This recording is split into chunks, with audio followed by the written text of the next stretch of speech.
এবং অতিরিক্ত পবিত্রতা অর্জনের জন্য কিছু সাহাবীদেরকে আল্লাহ স্পেশালি কোরআনে এপ্রিসিয়েট করেছেন। তারা হচ্ছে মসজিদে কোবা পল্লীর আশেপাশে যে সাহাবারা, তারা অতিরিক্ত পবিত্রতা অর্জন অর্জন করতেন। আল্লাহ তাআলা বলেন ফিহি রিজালুন ইউহিব্বুনা আন ইয়াতাতাহহারু।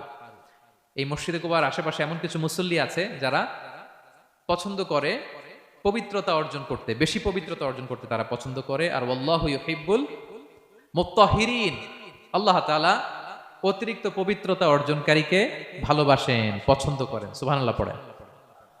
তো তাদের প্রশংসা যখন আল্লাহ তাআলা কোরআনে করলেন, বিষ্ণু ইসলাম তাদেরকে ডাকলেন, বললেন ও কোবাপল্লীর সাহাবীরা, ঘটনা কি?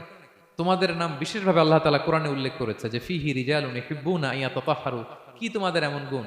তোমরা কিভাবে পবিত্রতা অর্জন করো? তারা বলতে আরম্ভ করলো যে নাতাওয়াদ্দাউ লিস-সালাহ, আমরা নামাজের সময় ওযু করি, ওয়া নাগতাসিলু মিনাল জানাবা, গোসল ফরজ হলে গোসল করি, ওয়া নাস্তানজি বিল মা, আর পানি দিয়ে ইস্তেনজা করি। সুবহানাল্লাহ। এই পানি দিয়ে ইস্তেনজা করাটা আল্লাহ পছন্দ করেছেন।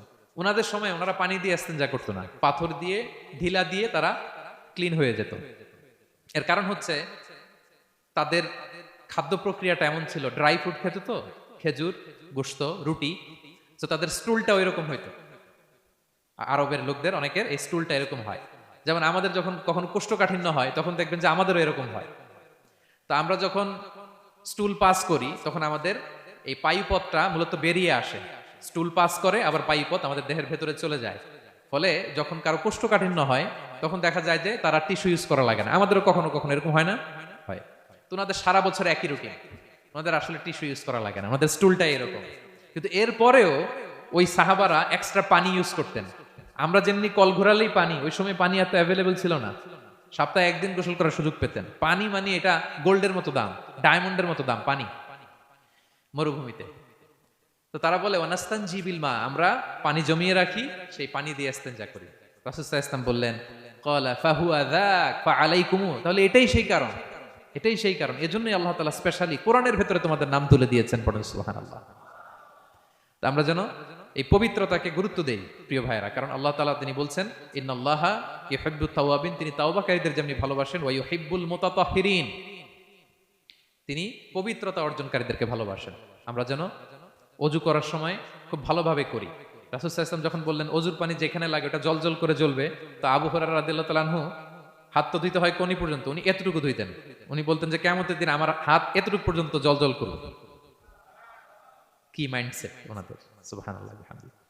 সো আমরা যেন এই ক্লিনলিনেসের সর্বোচ্চ নাজরানা পেশ করি, সর্বোচ্চটা যেন আমরা সবসময় মেসওয়াক করা, পারফিউম ইউজ করা, অজু গোসল যেন আমরা করি, ফলে আমরা মুতাতাহহিরিন, পবিত্রদের অন্তর্ভুক্ত হতে পারবো। আর আল্লাহ তাআলা পবিত্রদের বড্ড ভালোবাসেন।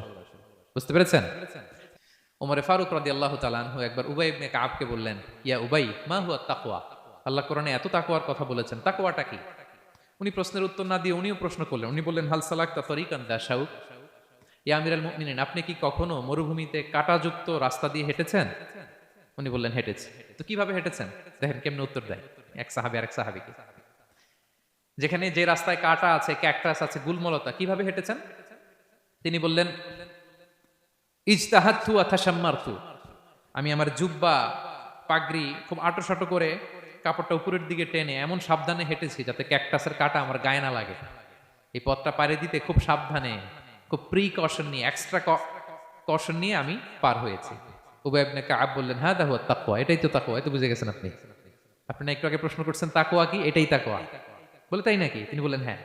তো তিনি বললেন দুনিয়ার চলতি পথে ডানে বায়ে এরকম অনেক পাপের হাতছানি আপনাকে স্পর্শ করতে চাইবে। ওই যে কাঁটাযুক্ত রাস্তা দিয়ে আপনি যেভাবে সাবধানে, কাঁটা যাতে গায়ে না লাগে, খুবই প্রিকশন নিয়ে হেঁটেছেন, এই দুনিয়ার পুরো জার্নিটা যদি এইভাবে চালাতে পারেন তাইলেই আপনি মুত্তাকি। সুবহানাল্লাহি ওয়া বিহামদিহি। আল্লাহ তাআলা বলেন যাদের মধ্যে এই তাকওয়ার সেন্স আছে আমি তাদেরকে ভালোবাসি। তাকওয়া হচ্ছে কেউ না দেখলেও আল্লাহ দেখেন, এই অনুভূতি। সবার চোখ ফাঁকি দেয়া গেলেও একজনের চোখ ফাঁকি দেয়া যায় না। তিনি কে? এই অনুভূতির নাম হচ্ছে তাকওয়া। আল্লাহ বলেন ইন্না আকরামাকুম ইনদাল্লাহি আতকাকুম, তোমাদের মধ্যে সবচাইতে আল্লাহর কাছে সম্মানিত ব্যক্তি যার মধ্যে আল্লাহর ভয় বেশি। নাকি আল্লাহ বলছে তোমাদের মধ্যে যে সবচেয়ে বড় বিলিয়নিয়ার সে আল্লাহর কাছে সম্মানিত, দেখতে বেশি সুন্দর সে সম্মানিত। যার জনবল আছে, অর্থবল আছে, লোকবল আছে না, তাকওয়া, তাকওয়া হচ্ছে ক্রাইটেরিয়া। যার তাকওয়া বেশি সে আমার কাছে সম্মানিত। এবং আল্লাহ তাআলা বলেন ওমাইয়াত্তাকিল্লাহা ইয়াজআল লাহু মাখরাজা ওয়ারযুকহু মিন হাইসু লা ইয়াহতাসিব, যে আল্লাহকে সবসময় ভয় পাবে, যে মুত্তাকি, সে কোথাও জীবনে আটকাবে না, কোথাও আটকাবে না।